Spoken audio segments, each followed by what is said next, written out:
Monsieur le ministre, dans le début de vos propos, vous avez dit qu'il ne faut pas regarder la défense que sur le prisme militaire. Vous avez même parlé d'aller-retour entre le civil et le militaire. Vous avez fait un appel pressant récemment à accélérer l'adoption des technologies quantiques en France. Vous avez rappelé les ruptures technologiques à venir, et notamment dans le domaine du quantique militaire et également numérique. Alors, des puissances hostiles à nos intérêts comme la Corée du Nord, l'Iran, la Russie développent en silence ces programmes quantiques. Certains de ces pays, d'ailleurs, ont arrêté la publication des brevets technologiques. Ce constat doit nous alerter et nous amener à renforcer notre innovation dans ces technologies. Alors, pouvez-vous nous préciser comment votre ministère va accélérer l'adoption des technologies quantiques en France? Est-ce qu'il y a des mesures concrètes? Est-ce qu'il y a un calendrier? La LPM consacre 10 milliards pour l'innovation. Est-ce que c'est suffisant? Et aussi, dans quelle mesure la société civile y sera associée? Merci. Merci beaucoup. Quantique, c'est un sujet majeur. Je suis frappé, merci de la question d'ailleurs, Madame la sénatrice, parce que je suis frappé au fond que ce sujet émerge peu dans le débat public.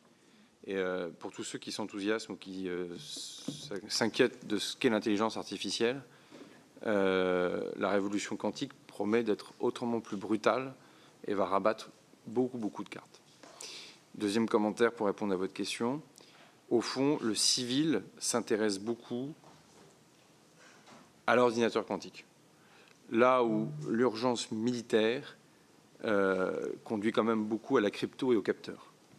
Et donc là, pour le coup, on est bien sur un élément où s'il n'y a pas un investissement militaire, en tout cas du ministère des Armées, ou dual à tout le moins, sur capteurs et crypto, pour le coup, le civil ne le fera pas à notre place. Parce que la priorité des chercheurs civils, publics comme privés, c'est évidemment l'ordinateur. Donc ça, je crois que c'est un sujet évidemment qui est clé important. 3, je constate qu'un certain nombre de pays que vous avez cités ne publient même plus les brevets.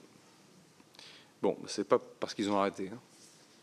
C'est évidemment parce qu'ils sont passés à une vitesse supérieure dans une militarisation complète, évidemment, du sujet. Donc ça, c'est évidemment clé. Pour le coup, ce n'était pas dans la programmation militaire initiale, mais j'ai pris effectivement sur l'agrégat innovation pour développer un certain nombre de programmes particuliers. Thales mène des choses sur fonds propres. Pour le coup, il faut rendre ça aux outils européens. Le FED permet de financer des briques techno sur un certain nombre de sujets. Ça, c'est heureux. Et nous, au sein de la DGA, et le DGA d'ailleurs lui-même, commence à développer une communauté avec un campus d'un quantique de défense, un peu comme on l'a fait pour l'AMIAD. Dans l'AMIAD, c'est plus qu'une communauté, c'est une agence, mais sur l'intelligence artificielle, connectée à Polytechnique, parce qu'à un moment donné, vous ne pouvez pas déconnecter ces sujets de la capacité, évidemment, intellectuelle à investir et à fixer la compétence sur le territoire national. Et donc là, sur Saclay, on va avoir un laboratoire quantique qui est justement adossé à l'école Polytechnique, va nous permettre d'avancer sur ces sujets, avec quelques applications potentiellement critiques, assez rapides. Crypto, capteur, pour dire les choses.